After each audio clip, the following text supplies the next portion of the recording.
Baiklah, kasih lagi mengucapkan selamat sore untuk para pengunjung Pakuan Mall Surabaya. Masih di acara Jawa Pos Healthcare Expo 2021 di Fashion Atrium Pakuan Mall Surabaya. Dan senang sekali pada kesempatan kali ini kita masih bisa melanjutkan lagi untuk talk show bersama dengan Rumah Sakit Onkologi Surabaya. Dan telah hadir di antara kita berdua sudah ada Dr. Bob J. Octavianus, spesialis breast surgeon Rumah Sakit Onkologi Surabaya, dan juga Ibu Susan Han, survivor breast cancer. Selamat sore, dokter. Oh, masih mati mic-nya, sebentar. Coba, cek. Oh, belum, masih yang ini belum hidup nih. Sebentar ya, Ibu ya.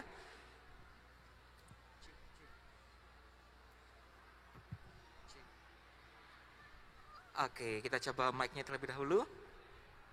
Boleh dicoba dulu, Ibu? Tes. Oke, sudah terdengar suaranya? Udah.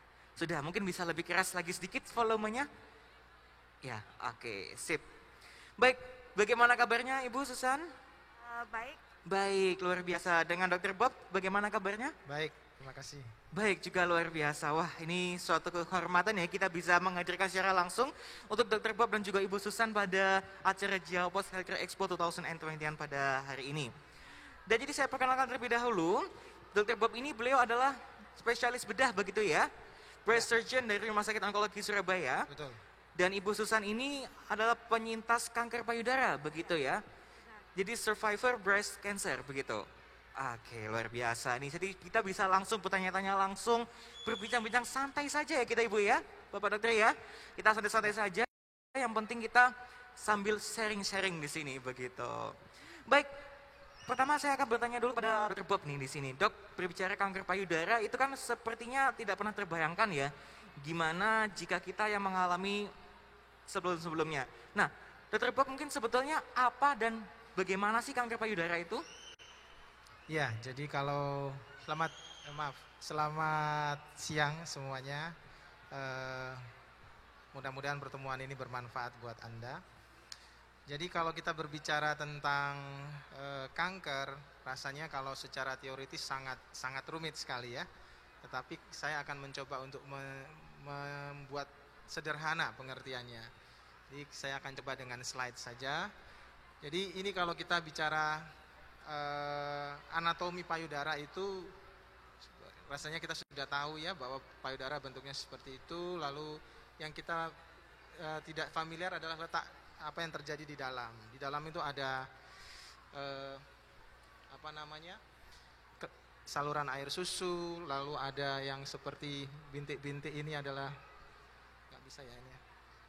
Adalah pabrik air susu, ada kelenjar lemak, dan kanker itu dalam bentuk umumnya bisa terjadi di mana saja.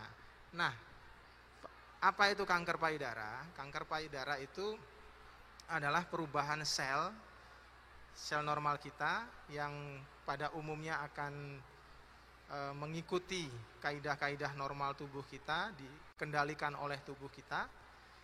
Sel-sel itu berubah menjadi sel-sel yang tidak terkendali, yang tidak bisa kita kendalikan ya, mempunyai sifat yang berbeda. Contoh bisa dilihat kalau yang gambar atas itu, yang biru itu adalah sel-sel normal, bentuknya bagus, lalu membelahnya juga teratur dibandingkan dengan yang di bawah yang warna merah, di mana bentuknya sudah sangat-sangat berubah dan dengan bentuk yang beragam, tidak sama, dan dengan kecepatan tumbuh yang beragam ya, yang sangat cepat. Nah, gambar yang bawah ini menunjukkan perubahannya. Jadi kalau kita lihat sel itu awalnya adalah sel normal ya, sel kanker itu adalah sel normal yang mengalami perubahan. Mulai dari normal mengalami hiperplasia sampai dia terjadi suatu kanker yang ini ya. Itu namanya kanker ductal carcinoma in situ, di mana kanker itu belum punya kemampuan menyebar.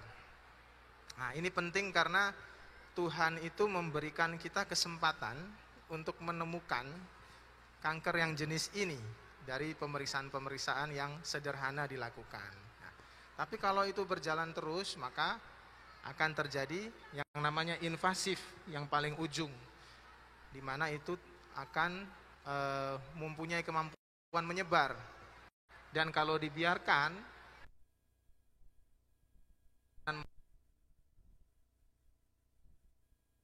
dari saluran air susu dan masuk ke dalam pembuluh limfe dan melakukan penyebaran, di mana yang paling banyak, paling sering adalah di paru, liver, tulang, dan otak. Jadi ini adalah kalau kita bicara perubahan sel saja di payudara rasanya tidak berbahaya. Yang berbahaya dari kanker itu adalah kemampuannya untuk keluar ke tempat lain dan mengganggu tempat di mana dia tumbuh, gitu ya. Apalagi kalau itu organ-organ yang vital seperti paru-paru, liver, tulang, otak. Gitu kira-kira. Oke, Ya. baik dokter Bob. Jadi udah kita jelaskan juga untuk secara singkat mengenai apa itu kanker payudara dan bagaimana Ya. penyebab-penyebabnya begitu ya. Nah, untuk siapa saja sih yang bisa terkena kanker payudara ini? Mungkin untuk golongan-golongan tertentu atau bagaimana, Dok? Ya, jadi tentu kanker payudara itu kan muncul di kelenjar payudara ya. Jadi semua makhluk hidup yang mempunyai kelenjar payudara akan bisa ada kanker di sana ya, bukan hanya manusia sebenarnya. Tapi pada manusia tentu kita tahu yang dominan mempunyai kelenjar payudara itu adalah wanita. Yang lebih berkembang ya, itu wanita. Sehingga 99% itu kejadian kanker payudara itu terjadi pada wanita ya. Yang lain adalah faktor risiko kenaikan berat badan, terutama pada wanita-wanita yang sudah menopause, lalu meningkatnya usia, juga pada wanita-wanita yang secara umum jumlah menstruasinya itu banyak. Artinya mulai menstruasinya lebih rendah dan menopausnya lebih lanjut. Nah, pada wanita-wanita yang jumlah menstruasinya lebih banyak ini risiko breast cancer-nya lebih tinggi. Demikian. Oke, jadi seperti itu ya kurang lebih, Dok ya. Betul. Kemudian saya ingin beralih ke Ibu Susan terlebih dahulu, Ibu Susan. Baik, Bu Susan, mohon maaf sebelumnya, boleh mungkin diceritakan kapan awalnya terdiagnosa untuk kanker payudara, kapan hari itu? Selamat siang semuanya. Udah jelas lah? Lebih dekat lagi. Lebih dekat lagi. Oh, kayaknya bisa dok ini dok. Halo, halo. Apa pertanyaannya? Coba diulang. Iya, jadi mohon maaf sebelumnya awal mula terdiagnosa untuk kanker payudara itu sebelum-sebelumnya. Awal mula saya mengetahui bahwa Iya, ada awal mulanya. itu Juni tahun 2016. Juni, saya ingat betul waktu itu pagi pas saya mau berangkat kerja ke kantor, pas saya ganti baju. Lebih dekat lagi, Bu. Halo, halo. Itu pagi waktu saya mau berangkat kerja, nggak sengaja saya pegang payudara saya, itu kok ada benjolan gitu, ada benjolan.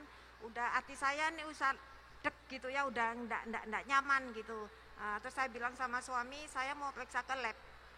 Tapi kan suami saya bilang, oh nggak usah, nggak perlu, itu cuman panas dalam gitu ya. Jadi saya dikasih obat Cina untuk diminum selama 1 minggu lebih sih. Saya minum obat itu nggak ada perubahan. Malah saya amati kok semakin membesar. Akhirnya suami saya mengizinkan saya untuk periksa ke lab. Di lab itu saya di USG dan hasilnya dokter mengatakan bahwa ini kok apa ya, ada sesuatu yang mencurigakan karena jenis benjolan saya itu padat. Waktu itu saya bingung gitu ya, saya tanya sama dokter yang ada di lab, dok ini saya mesti kemana gitu ya. Dan dokter di lab itu menyarankan saya untuk pemeriksaan lebih lanjut. Waktu itu saya dikasih nama 2 dokter. Yang satu dokter Aryo Jatmiko yang ada di Rumah Sakit Onkologi. Yang satunya lagi saya udah lupa sih, dokter siapa tuh udah lupa. Tapi saya memang memilih ke Rumah Sakit Onkologi, ke dokter Aryo Jatmiko, dan saya buat janji. Dan 1 minggu, nggak sampai 1 minggu saya ke Rumah Sakit Onkologi. Itu sih awalnya. Dan di Rumah Sakit Onkologi saya diperiksa secara lengkap di USG, mamo, torak, abdomen, dan dokter mengambil kesimpulan bahwa memang saya ini terkena kanker yang jenisnya ganas. Dokter Aryo waktu itu bilang ini 90% ganas, 10% tunggu hasil biopsi, seperti itu. Ya, itu awalnya saya mengetahui. Baik, jadi kurang lebih seperti itu awal mulanya terdiagnosa kanker payudara ketika itu, begitu Ibu ya? Ditemukan benjolan. Kemudian apa yang ada di bayangan Ibu ketika itu, ketika wah tiba-tiba terdiagnosa seperti ini, bagaimana perasaan Ibu ketika itu? Waktu itu perasaan saya kematian ya. Saya pikir saya udah nggak lama lagi hidup, sebentar lagi saya akan mati gitu. Saya ya takut, sedih, down. Saat itu saya berada di titik terbawah di dalam hidup saya. Ya, saya betul-betul ya nangis. Biasa senjata wanita adalah nangis ya. Ya itu. Namun karena sudah berkat pertolongan Tuhan juga, akhirnya Iya. bisa diberikan kesembuhan juga untuk hari ini ya, untuk bisa selalu survive begitu ya, bisa hidup lebih lama. lebih lama juga betul menjalani kehidupan ini begitu Ibu ya. Oke, baik. Baik, saya ingin lanjutkan kembali kepada Dr. Bob di sini. Kemudian ingin mengkonfirmasi Dok, apa aja yang harus dilakukan jika mengalami keluhan payudara seperti yang dirasakan oleh Ibu Susan sebelumnya?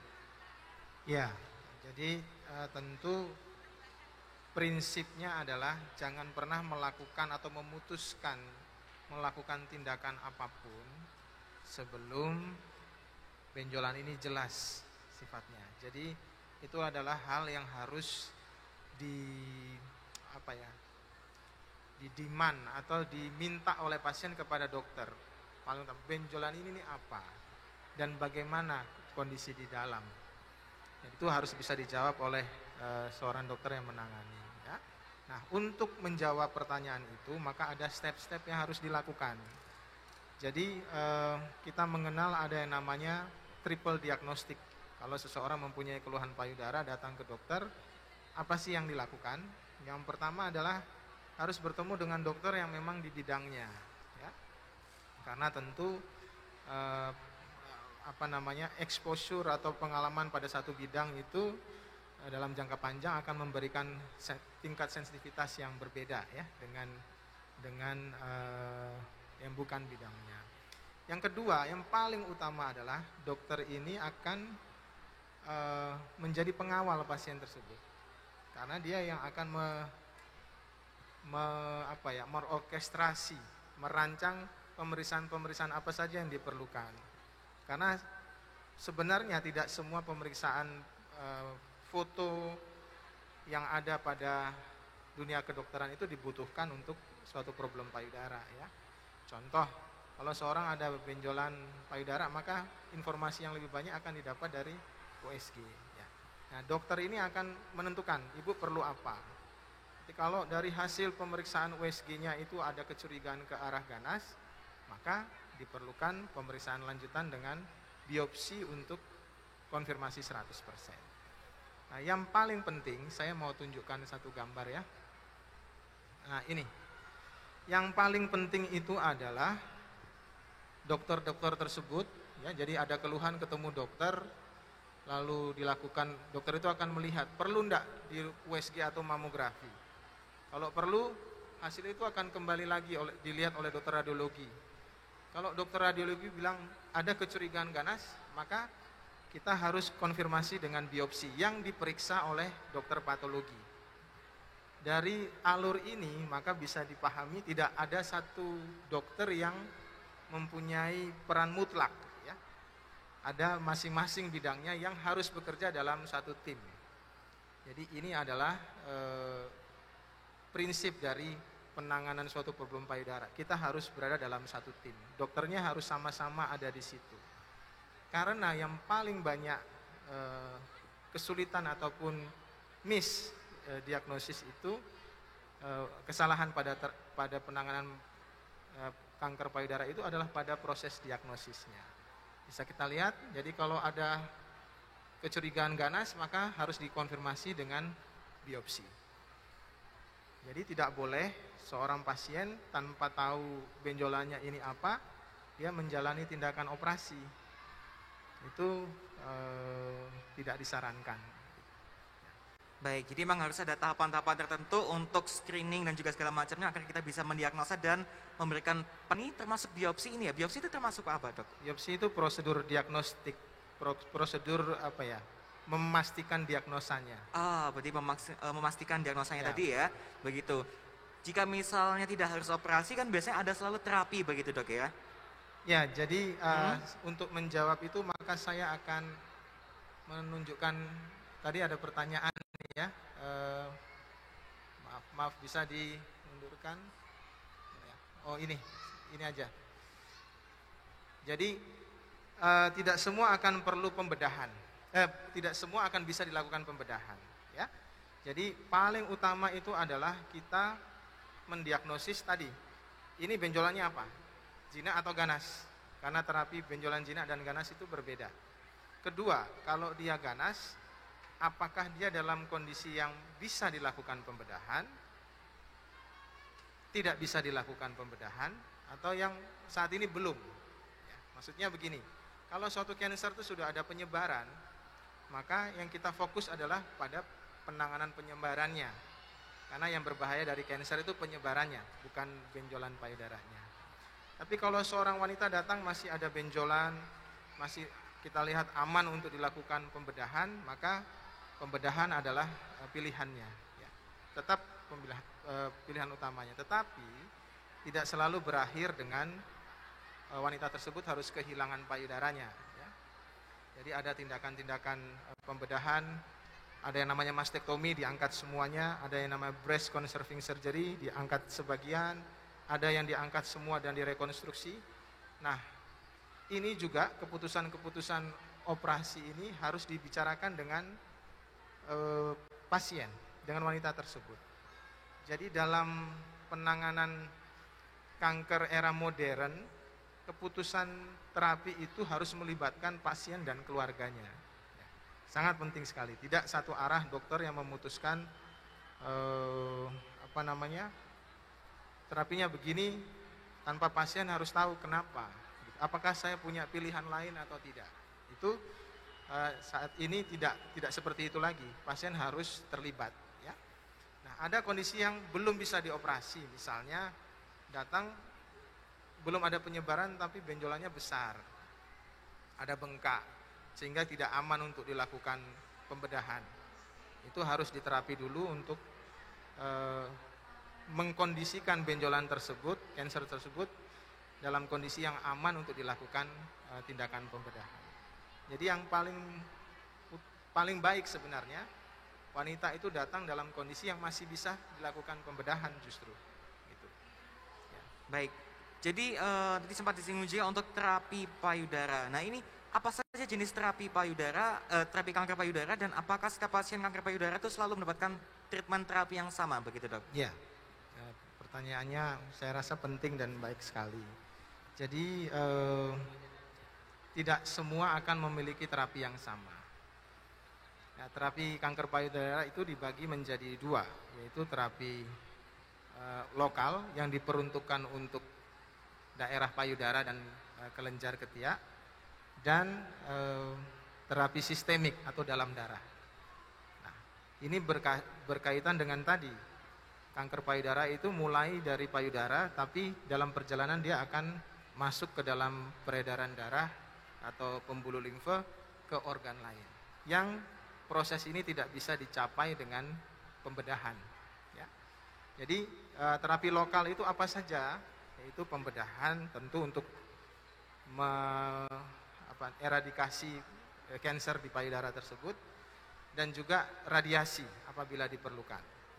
Terapi yang di dalam darah itu adalah obat-obat yang bekerja di dalam darah adalah kemoterapi, hormonal terapi, dan targeting terapi namanya. Nah, terapi-terapi ini yang namanya kemoterapi, hormonal terapi, targeting terapi itu akan diberikan kepada pasien dengan menyesuaikan karakter dari kankernya. Jadi kanker payudara itu hampir sama seperti manusia. Ada yang pemarah, ada yang pendiam, ya, ada yang suka guyon. Kanker payudara itu juga begitu. Nah, karakter ini kita akan ketahui dari hasil biopsi jaringan ataupun hasil operasi. Sehingga setelah operasi itu kita mengetahui apakah kanker ini punya potensi untuk melakukan penyebaran atau tidak. Dari karakter itu baru dilihat terapi apa yang bisa diberikan.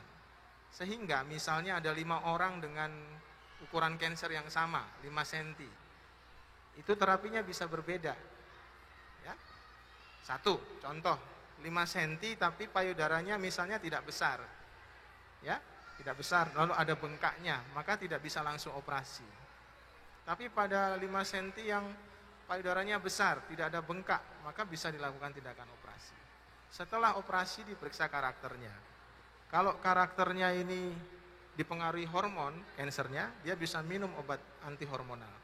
Tapi kalau negatif tidak bisa. Jadi 5 orang ini bisa berbeda-beda terapinya. Gitu. Jadi jawabannya memang tidak sama ya semua orang.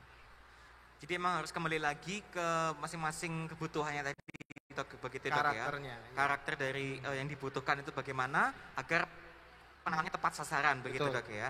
Baik, sekarang saya akan beralih ke Ibu Susan lagi, kembali di sini. Ketika sudah mengetahui terdiagnosa untuk kanker payudara, lalu kan Ibu mengambil terapi begitu ya. Bagaimana rasanya ketika itu, Bu? Maksudnya apa yang dirasakan ketika mengalami proses treatmentnya? Waktu kemo, ya. Saya memang menjalani terapi kemo. Pasti ada efeknya ya. Setiap pasien itu tidak sama, tergantung kondisi tubuh juga. Ada yang mual, muntah gitu. Tapi saya tidak mengalami hal itu. Saya sih selera makan saya sih bagus ya. Cuman memang tetap ada efeknya. Efek kemo waktu itu lidah saya nih tidak bisa merasakan apa-apa gitu ya. Baik makan enak, makan nggak enak gitu, nggak terasa apa-apa. Jadi udah masuk aja gitu. Dan waktu saya menjalani proses kemo ini, puji Tuhan berat badan saya mulai naik gitu ya, mulai naik karena selera makan saya bagus. Dan efek yang lain itu saya sulit BAB. Saya sulit BAB. Dan setelah saya menjalani kemoterapi 1-2 hari kemudian badan ini terasa capek gitu ya, lemes gitu.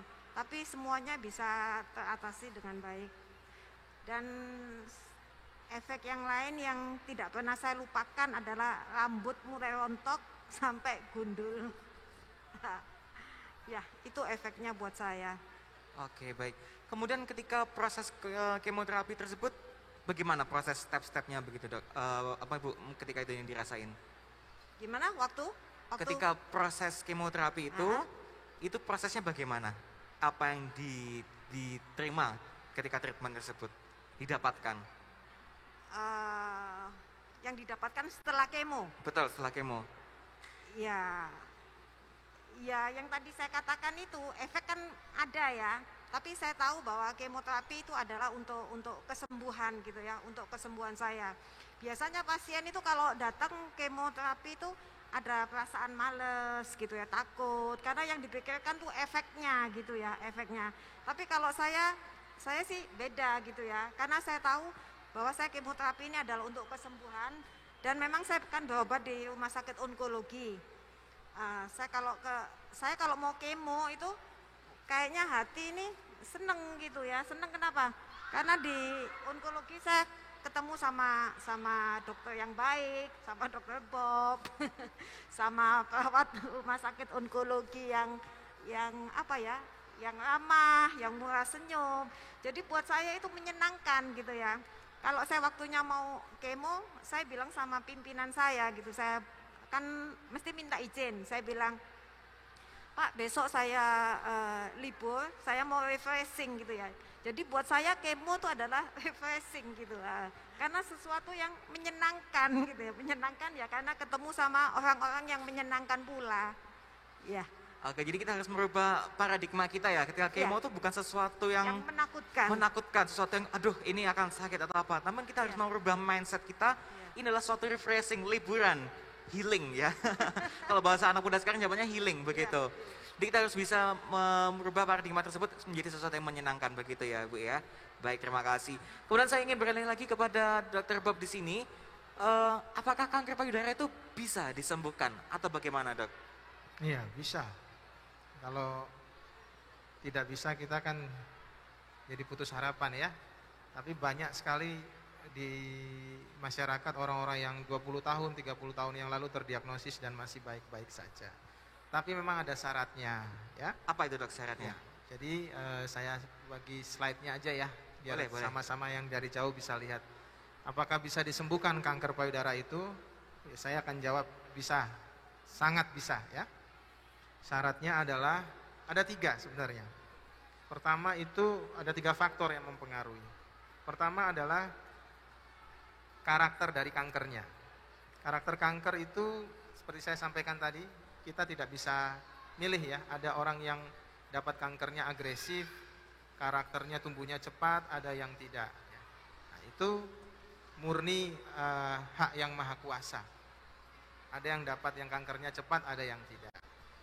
Tapi ada yang bisa kita kendalikan, yaitu kapan kanker itu ditemukan. Kan kita bisa memilih kapan kita harus datang.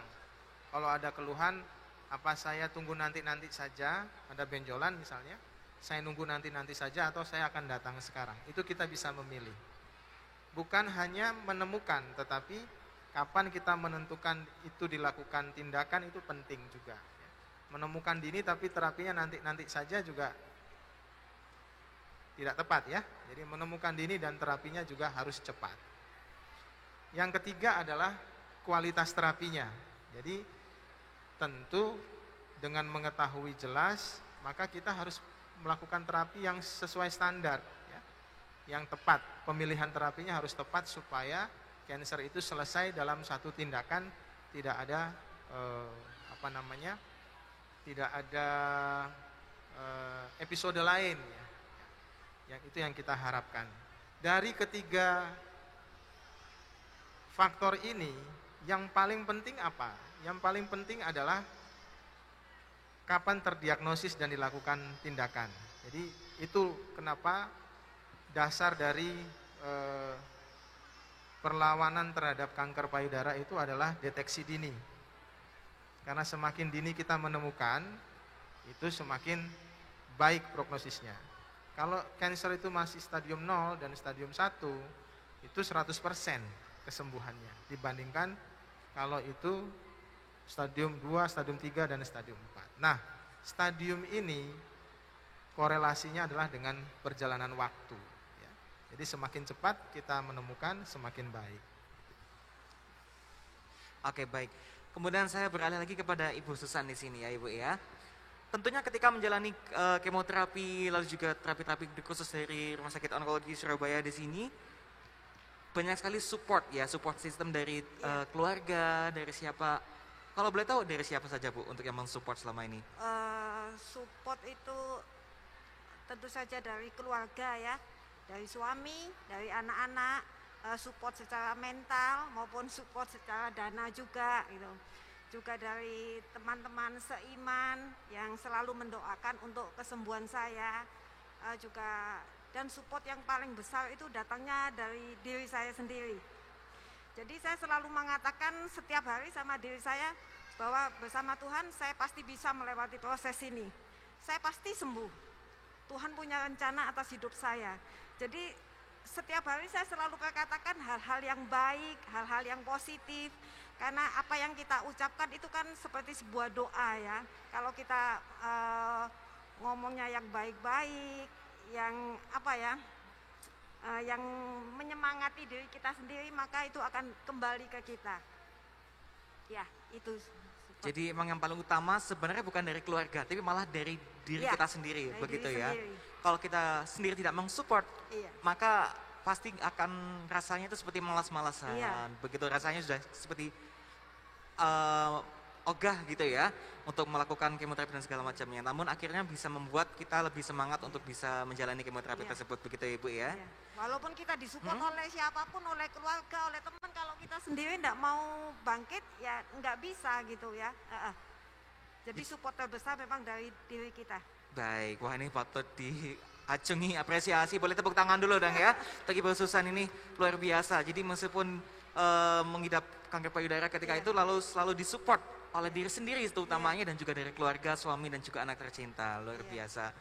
Nah, kemudian Dok, saya juga mau tanya di sini, bolehkah kita memberikan kesempatan untuk sesi tanya jawab? Boleh ya? Monggo, silakan. Boleh? Silakan. Oke, baik sebelum kita menuju ke closing statement dan segala macamnya, mungkin ada yang ingin bertanya mengenai kanker payudara di sini. Mumpung kita hadirkan secara langsung di sini, ada Dr. Bob, spesialis bedah breast surgeon Rumah Sakit Onkologi Surabaya, dan juga ada Ibu Susan yang hadir hari ini. Pertanyaan boleh kali ya? Oke. Ini nampaknya mengikuti dari awal sampai akhir, jadi sudah paham dia ini ya. Karena tidak ada pertanyaan sama sekali untuk yang menanyakan, atau mungkin malu-malu ini. Biasanya kalau malu-malu gini lebih afdolnya, lebih sukanya prefer untuk tanya di booth biasanya sepertinya. Oke, nampaknya belum ada yang berani untuk mengajukan pertanyaan terlebih dahulu. Nanti bisa langsung aja ditanyakan di boothnya Rumah Sakit Onkologi yang berada di warna hijau itu ya Ibu ya? Ya Dok ya, yang ada Iya, di benar. sebelah kiri itu. Baik, mungkin sebelum kita ke closing statement dari Dr. Bob, saya ingin boleh minta pesannya dari Ibu Susan yang ingin disampaikan kepada kaum wanita yang ada di sini. Mungkin ingin pesan-pesan yang ingin disampaikan khususnya untuk pengidap kanker payudara. Bukan untuk pengidap ya, sebelum ya. Oh, untuk semuanya, baik. Untuk semuanya. Ya, pesan saya untuk ibu-ibu yang ada di sini dan untuk para wanita, sebaiknya setiap bulan melakukan sadari pemeriksaan payudara sendiri ya. Kalau misalnya ditemukan sesuatu yang ada keanehan di tubuh kita, di fisik kita memang tidak seperti biasanya gitu ya, kok aneh, maka segera periksakan ke dokter. Karena kalau kanker diketahui sedini mungkin, terdeteksi sedini mungkin, itu pengobatannya akan jauh lebih mudah daripada kalau yang sudah terlambat. Dan tentu saja harus datang ke dokter yang tepat, ke tempat yang tepat, dan waktu yang tepat pulang. Dan juga pesan saya pola hidup sehat, ya, menjaga pola hidup sehat. Jadi jangan ya makan-makan, sekarang kan banyak fast food gitu ya, fast food. Jadi hati-hati kalau makan, juga jangan males untuk olahraga. Dan satu hal lagi, jangan lupa bahagia. Jadi kalau hati kita bahagia, kita sukacita, kita bisa mengelola stres dengan baik gitu ya. Kayaknya tubuh kita akan menjadi lebih sehat. Iya. Oke, jadi kuncinya di sini adalah di pola makan, Iya, pola makan. pola hidup, dan yang terakhir jangan lupa bahagia. Jangan lupa bahagia. Itu yang paling penting ya. Iya, penting. Karena kalau kita stres, kita sudah pikir too much ya, overthinking begitu ya. Akhirnya jadi sedih, stres gak karuan, akhirnya malah menambah beban begitu ya. Yang paling penting adalah jangan lupa bahagia. Baik, terima kasih pesannya Ibu Susan. Selanjutnya dari Dr. Bob mungkin bisa memberikan closing statement sekaligus merangkum supaya lebih aware kepada para pengunjung di sini agar lebih aware dari kanker payudara ini khususnya. Ya, rasanya kalau dengar kata kanker semuanya takut ya. Dan pasien-pasien yang datang berkonsultasi ataupun memikirkan saat ini untuk berkonsultasi pasti ada rasa takut di sana dan itu wajar ya. Tapi ada dua perbedaan. Ada yang orang yang takut tetapi dia tetap memahami bahwa saya ini harus ada problem, ada masalah yang harus bisa saya selesaikan. Dan berdasarkan dari pembicaraan kita tadi, semakin cepat ini diketahui, semakin cepat ini dibereskan, saya bisa memulai hidup yang lain gitu. Ada yang tipe takut seperti itu, ada yang kedua, takut dan di rumah dipendam, bahkan ada yang disembunyikan dari keluarga karena takut merepotkan dan sebagainya. Atau juga takut bahwa kalau ini kanker pengertiannya ya sudah saya tidak bisa diobati. Tidak ya. Jadi kanker payudara itu bisa disembuhkan, tapi syarat-syarat yang tadi saya sampaikan yang terutama adalah bertindak cepat. Ya. Diagnosis yang baik, lalu diterapi dengan baik dan cepat. Demikian dari saya. Oke, baik, boleh minta tepuk tangan sekali lagi ya untuk Dr. Bob dan juga Ibu Susan yang telah menjadi narasumber spesial pada sore hari ini dari Rumah Sakit Onkologi Surabaya.